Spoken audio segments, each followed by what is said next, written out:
This week I'm hunting in southern Colorado on a ranch called Banded Peaks. We're about 2 hours outside of Durango. Now this is a 60,000 acre piece of property that's been under an extensive elk management program. It's completely unbelievable.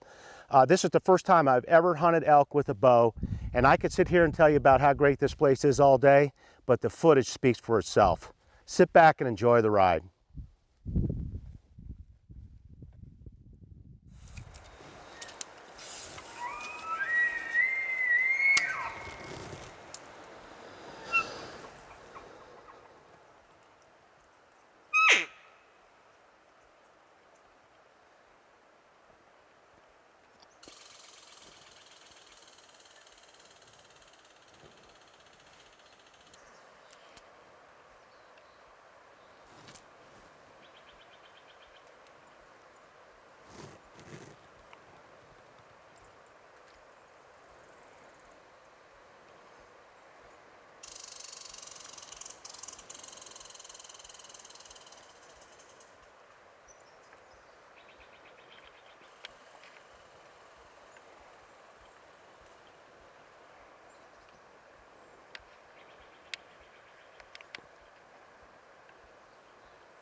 That was so cool. That is a big bull. Yeah, that's great.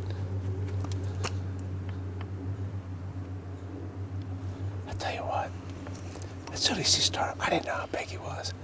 And when he came out, that's when I started shaking. I'm like, holy cow, that's a good elk. I got excited. Yeah. Don't know what to say, but thank you. You're welcome. This is my first trip hunting at Banded Peaks. I've heard a lot about it. And I'll tell you what, it's everything everybody has bragged on. The 60,000 acres, you guys obviously have a management program put in place because this is a magnificent bull. I've never taken an elk with my bow. It's the first time I've used a Blackout SS. And man, what a slam dunk. I mean, you worked your butt off for us, and it was just, even just listening to all these elk all around us bugling. We couldn't get anything in yesterday. We saw a couple of, young satellite bulls.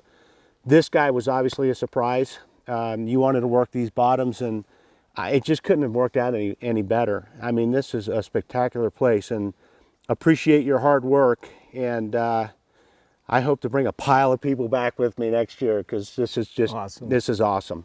You guys have done a fantastic job. This bull is just, I couldn't ask for anything better than, I certainly didn't expect it. I like I said, shooting a bow for the first time, I was going to be pretty happy with anything you said, go ahead and take. And when he walked out, there's no question. I started getting the shakes as soon as he turned his head, and I saw these points on the side here and saw how wide he was. And I'm like, oh my goodness, do not screw this up, Wally. Hey, I'm sitting here with Randy Slaughter from Banded Peaks. And Randy, first of all, I can't thank you guys enough. This is my first trip up here. And, like I said in the opening of my show, the footage speaks for itself. Right. I was so impressed. I think the the first thing that impressed me driving through this ranch, getting up to this high camp, was there was no cattle. And I know you guys do an extensive management program for the elk and the mule deer. And from what I've seen here in the last couple of days, you're doing it right. Just, tell us a little bit about the history of this place, how much work has gone into it, how long have you been doing the management program? Because this place is the best elk hunting I've ever been to. Well, I think, Wally, that the management program goes to the ownership. It's a family-owned ranch. It's 60,000 acres. We're bordered by, the wilderness on the back end of it. We get into some national forests on the far south end, but as far as the cattle go, and all that credit goes to the ownership. They don't want no cattle in here. It's strictly a family thing. They cut some hay. But other than that, it's the blue ribbon trout stream that they take care of, the elk, the mule deer. They just have this place set aside for them. It's so unique that they're able to do that. We need more people like that. Absolutely. That are stewards of the game and the land. You guys got a great staff. The food and the cooking up here has been unbelievable. I usually try to shave off a few pounds when I go hunting, but everything here it's a comfortable camp. And these guys, the guides, really know what they're doing, which, again, somebody who's been around the block a time or two, I could see right off the bat, you have a good staff here. Kind of explain a little bit, too. You've got a lower camp and an upper camp here. Kind of explain what you're doing there. Well, we've got the two camps. It's 60,000 acres. So we kind of divide the ranch in half. There's a little more at the upper camp as far as land goes just because of the location of the camp itself.